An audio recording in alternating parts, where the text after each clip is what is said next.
There is a specific way that financial devastation after divorce differs from other kinds of financial difficulty. A way that makes it harder to address and slower to recover from than most people anticipate before they are inside it. Most financial setbacks arrive with a clear cause and a clear starting point.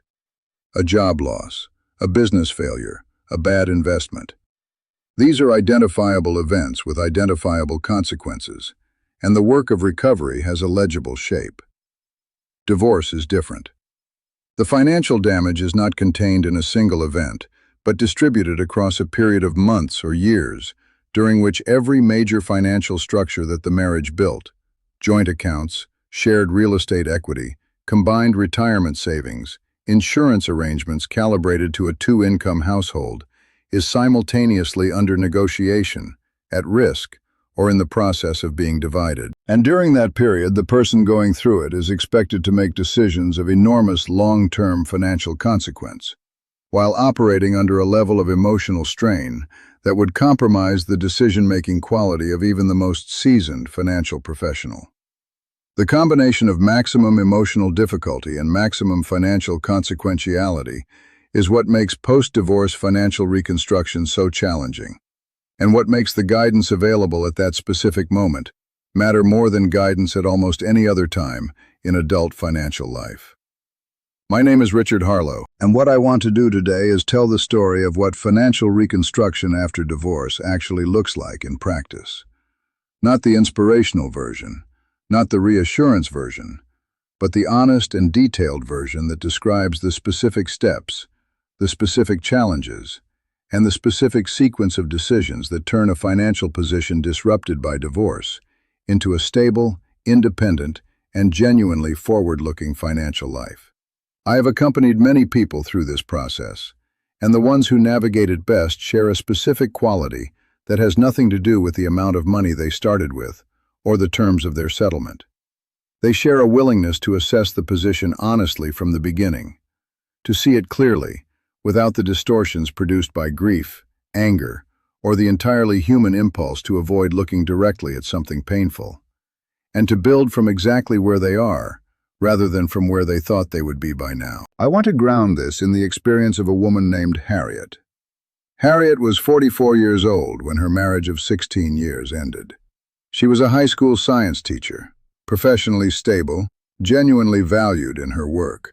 Someone whose life looked organized and purposeful from the outside.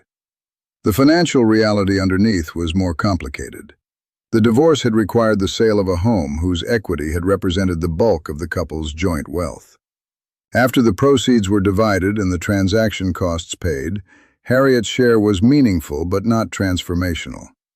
A number that looked substantial in a bank account, but that would not stretch very far against the cost of establishing a new, independent household and rebuilding a retirement position from a starting point approximately 15 years later than she had planned. Her individual retirement account held far less than her career length should have produced, partly because the marriage's financial strategy had prioritized the home equity as its primary vehicle for long-term wealth, and partly because the years of raising children had reduced her income and her contribution capacity during the period of maximum accumulation opportunity.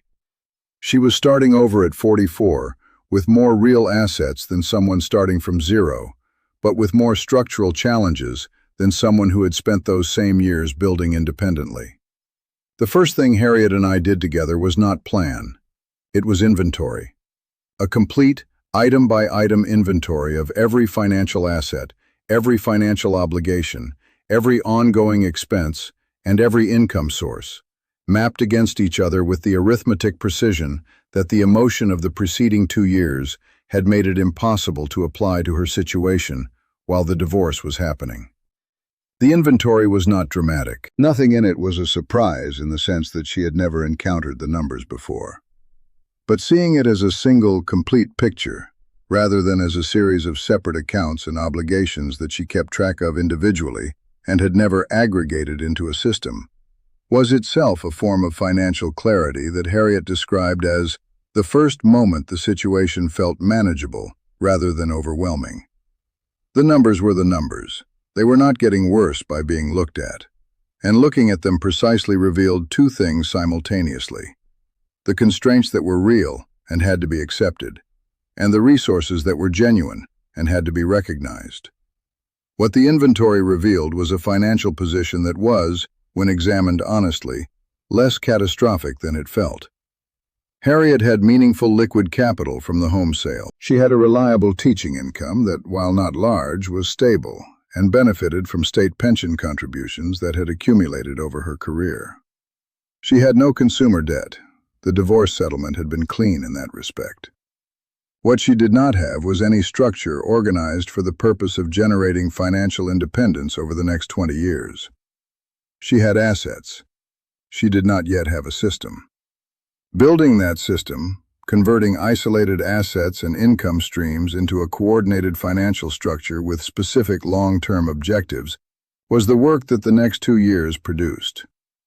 The immediate priorities were three. The first was establishing the operational infrastructure of financial independence, an emergency reserve sufficient to absorb 6 months of expenses without selling any investment, housed in a high-yield account earning a competitive rate, and sized precisely to the actual expense structure she would be living within, rather than the theoretical expenses she estimated before completing the inventory.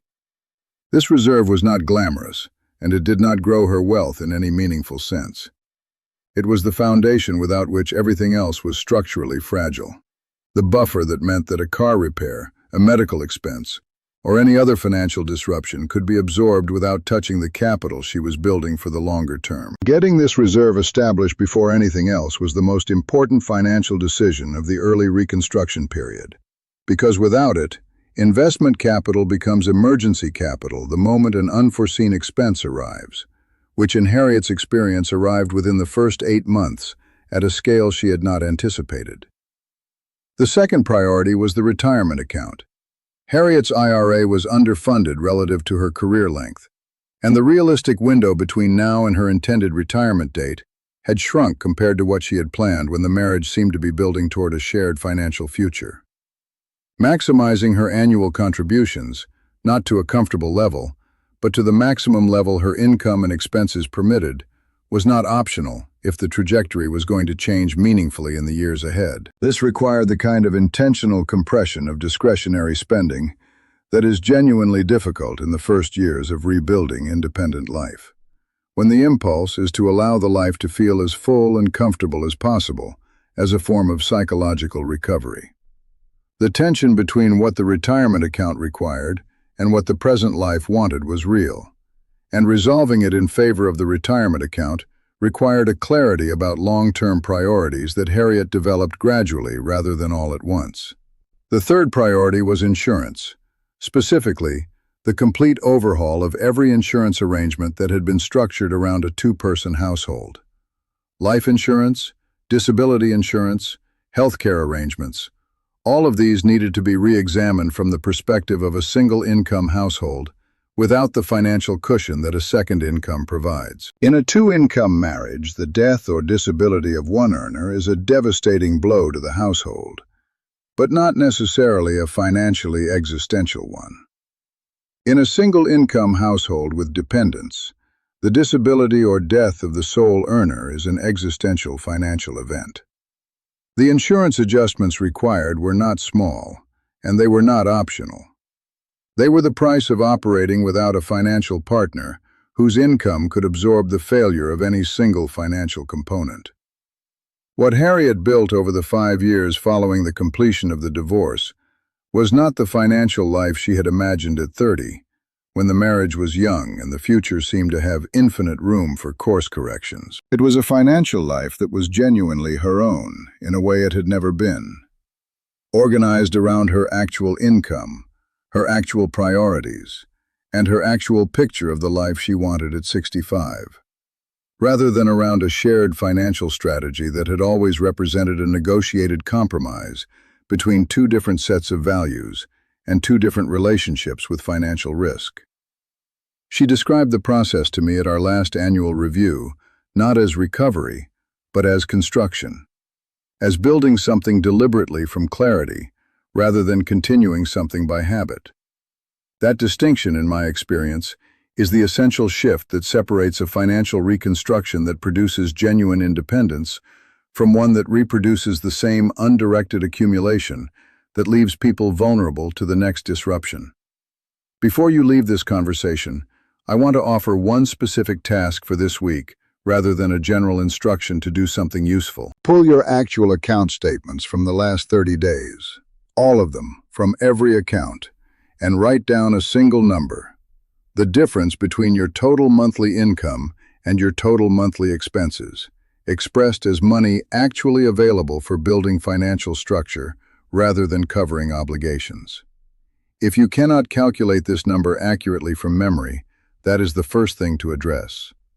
Because the entire reconstruction begins with knowing that number precisely. It is the measure of what the future has to work with. Everything that follows depends on it being known exactly.